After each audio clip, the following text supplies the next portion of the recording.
everybody, welcome back to the channel. For some of my Tampa local viewers, you guys might remember the train symbol Y295. That used to be a 3 times weekly job that would come out of Yeoman Yard in Tampa and then would go through Ybor City, past Tampa Union Station, through downtown Tampa, and then all the way to the end of the line at the Old Port of Tampa, about an 11-mile journey. That end of the line is right there next to the MacDill Air Force Base, right there on the bay. Now, that job doesn't run anymore. They run it as a Y201, and that train runs way less frequently. It's very unpredictable. So in this video, we're going to try and see if we can go down there and catch it. To avoid the headaches of traffic on I-275 through Tampa this Tuesday afternoon, I head south out of the house and make it to town just before 5 p.m., already hearing trains on the radio as I exited the interstate. The goal today is to catch CSX's now rare local job to Old Port Tampa, which originates out of Yeoman Yard in Tampa and uses Henry Plain's original trackage to make it to the end of the line, about an 11-mile journey. But that job doesn't go on duty for a while, so for now, it would be a green at North End Sutton siding that would have my attention. Hearing train B339 departing East Tampa bound for the Bone Valley, I'd swing in here as the train would only be a couple of miles south of me by now and rapidly approaching. I choose this spot not only for its good afternoon light, but also for the duo of dwarf signals that guard the north leg of Rockport Yards Y and the siding track respectively. These old installments have been here for decades, overseeing the semaphores and color light signals on this Bradenton-bound subdivision turned to the much maligned Safe Train variants. Today, the Safe Train mast on the main line would be the one that would be green for 339's passing, as the dwarfs would rest in their normally red position, overlooked by today's crew, but always on guard nonetheless. CSX 65, clear, north on Sutton, north on...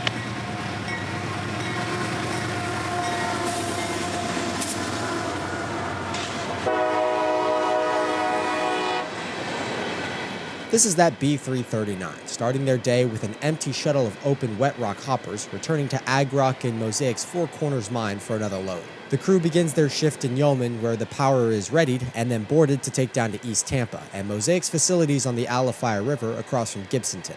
From there, an empty train is picked up, which is what we're seeing right now. In a handful of hours, 339 will pass here southbound, now with a loaded train from Ag Rock, before heading back to Tampa and Yeoman Yard, engines light. All right, well, I'll leave you right there then. When the answer gets by, we'll pull you out.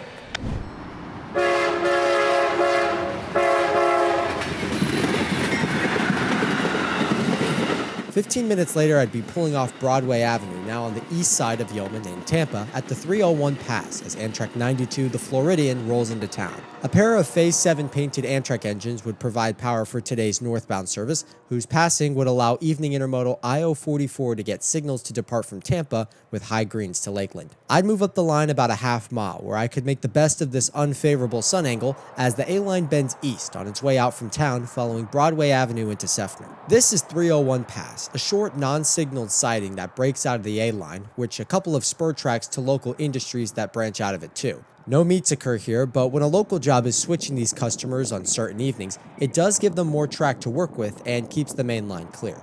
It wouldn't be a summer afternoon without a clear sky looking one way and dark heavy clouds looking the other. It doesn't matter to the crew of I-044, however, as they've completed their switching for the night, now with no work en route to Jacksonville, aboard a 32-year-old CW40-8 GE 6-axle locomotive, a treat to see, but not so much to spend an evening riding in.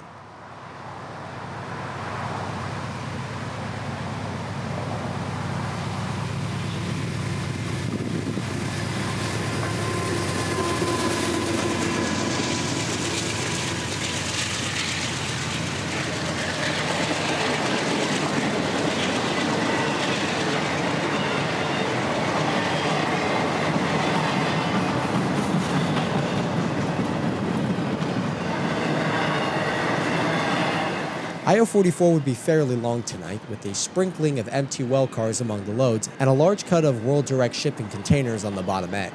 These bright blue containers are delivered by ship at Port Manatee and then are loaded onto trucks, which will take the containers up US 41 and into Tampa and the intermodal ramp there. Since these started to appear on these intermodal trains a while back, they've become increasingly more common to see in big blocks like tonight, which makes me hope that maybe one day it'll make sense for them to load them straight onto rail at Port Manatee and add intermodal shuttle jobs to the already busy Tampa Terminal and Palmetto subdivision south of town. From 301, I'd drive around to the west side of Yeoman Yard and still on the A line, now about 3.5 miles from where we caught that I-044 just now. Coming south from Yeoman would be evening staple L778. Tonight, pulling by and backing his train up the Navy Y about 3 miles to Conrad Yelvington and Temple Terrace. 2 more vintage Dash 8s would be leading this one, framed nicely by trackside industries that have been here since the days of the Atlantic coastline.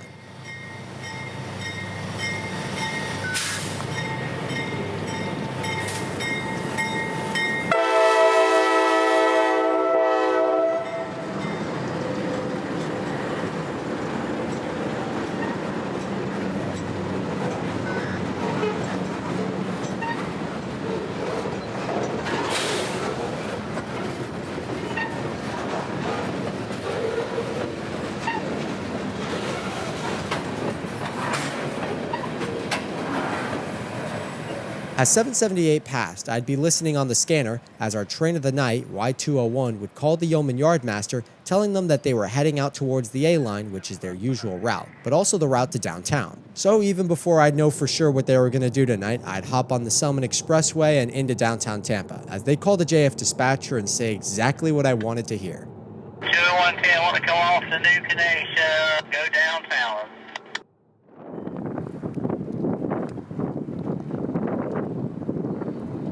On the banks of the windy Hillsborough River in downtown Tampa is Henry B. Plant's Tampa Hotel, which can be credited with starting the majority of interest and industry in this part of the bay. With luxurious halls and paradise-like advertising, Plant would build his railroad right into town, ending in a lavish stop at his hotel. Nowadays, the beautiful hotel is maintained and used by the University of Tampa, with a gentrified shoreline of skyscrapers, restaurants, businesses, and condos, replacing the dirty yet significant industries that brought so much commerce to Tampa and fueled its growth. With the Seaboard Coastline's small yard long gone behind us, I think Mr. Plant would only recognize this place now by the original minarets of his hotel and the pair of rails that his company laid over a century ago. Built in 1915 by the Scherzer Rolling Lift Bridge Company out of Chicago, the A-line is carried over the Hillsborough River on a 573-foot bridge with a center bascule draw span of 116 feet, still on the job 110 years later with its shiny steel now turned to a burgundy rust. As Y201 approached, they'd call the Alafia River Bridge tender to get the bridge down for their crossing, a process which would take about 4 minutes from fully open to lined and locked.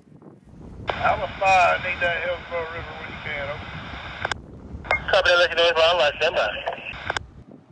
I'd picked the spot for the evening southbound run, as almost a decade ago, I'd be down here with my family quite a lot, and always seeing the bridge up, I never thought trains still used these tracks. Of course, back in those days, these rails were probably 4 times busier than they are now, making this shot a fulfilling scene for 8-year-old me, and one I'm presently very glad I can document.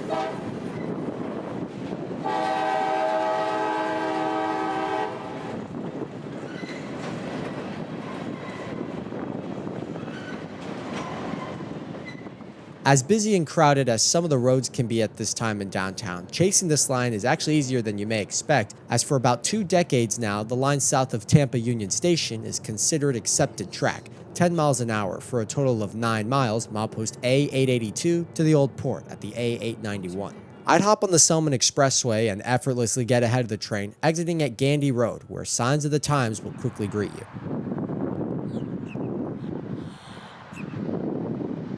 We're at milepost A887, where a small runaround track breaks out of the main line, and 2 industrial spurs branch from the main on the west side. Out of service for years now, the old spur to Johnson Brothers way down there is now overgrown by Florida weeds and sand spurs, with a closer spur to Quad Graphics likely out of service for good as well. Here at Quad, a couple of boxcars used to be dropped here by the old Y295 job, last seen with said boxcars in late 2023, with Quad not receiving any cars since. This is the unfortunate reality of this small line and many others in the areas. Instead of a small industrial park that may receive a handful of cars for 2 or 3 customers a week, Publix's, Starbucks, and soulless mass-produced condos dominate the landscape now, slowly gentrifying a sector once full of business and commercial commerce in the name of making living areas more walkable. Customers with SEL-built spur tracks have moved further east, giving way to self-storage warehouses and Targets overlooked by tall overpasses that bring tourists, locals, and foreigners in by the masses. Between these potent scenes of lost industry and countrysides north of town ruined by cookie-cutter houses, I sometimes wonder if the people moving here will ever realize that in doing so, they destroy the reason these zip codes were so lovable in the first place.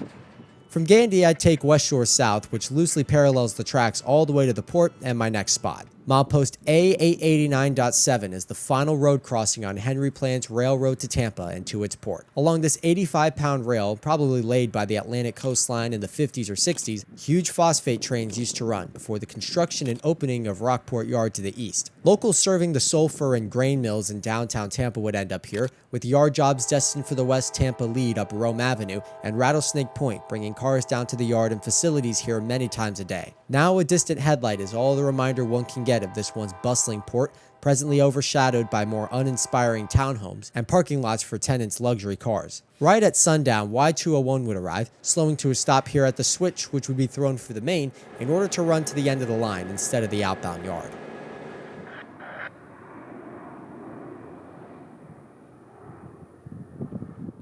Down Commerce Street and to the end of the line at milepost A890, silhouettes of new construction and old industry shadow the fading light as terminals adjacent to the old ACL quiet down for the night. 201 would soon round the corner, brushing by palmettos and long-leafed shrubs after dusk in order to run around his train and the handful of remaining yard tracks.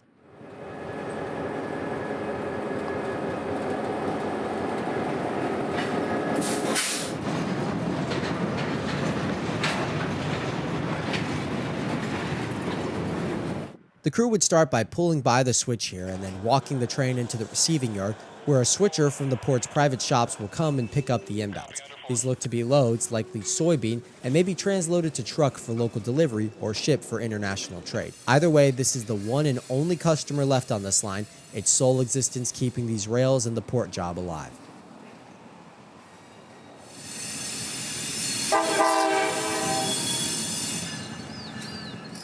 After shoving their train of 6 loads into the yard, the crew would emerge with their Jeep 38-3 about 10 minutes later, now ready to head to the north side of the port to grab the outbounds destined for Yeoman Yard tonight.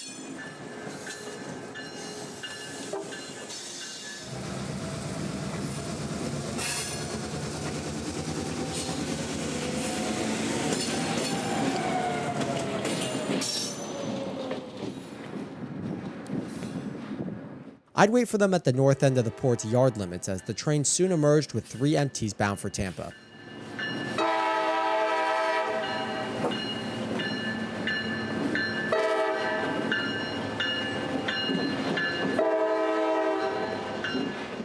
Here's where the northbound chase would begin, as I'd skip back to Gandy Boulevard for a shot of the train now coming north under the Summit Expressway, a landmark that would help us out quite a lot on this chase to and from downtown.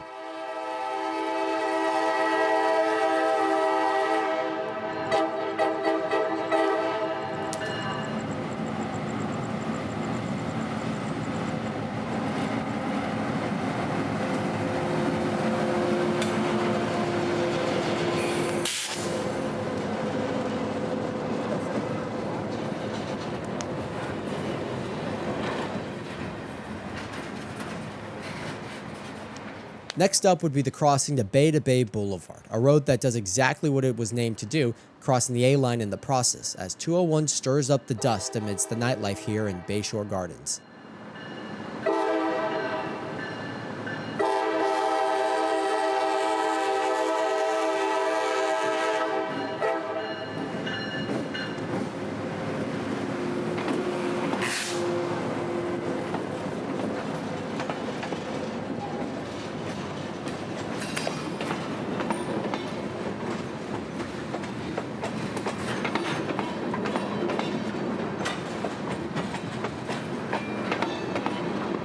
Just a few more miles on the Selman, and the skyline of Tampa's familiar skyscrapers is now visible as we near our final spot of the night. There are two railfan landmarks on the Port Tampa spur. One is the drawbridge over the Hillsborough, and the other is Polk Street and the last stretch of operational street running in Tampa.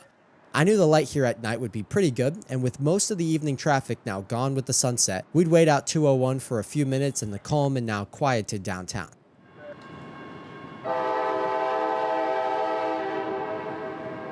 At 10:23 p.m., Y201 would cross the Hillsborough and enter downtown with one last acknowledgement from tonight's friendly crew. I thank each and every one of you for watching this one. I really hope you guys enjoyed watching it as much as I enjoyed filming and editing it. But until we meet again somewhere out there trackside, this is Christian from Multicolor Films. End of transmission.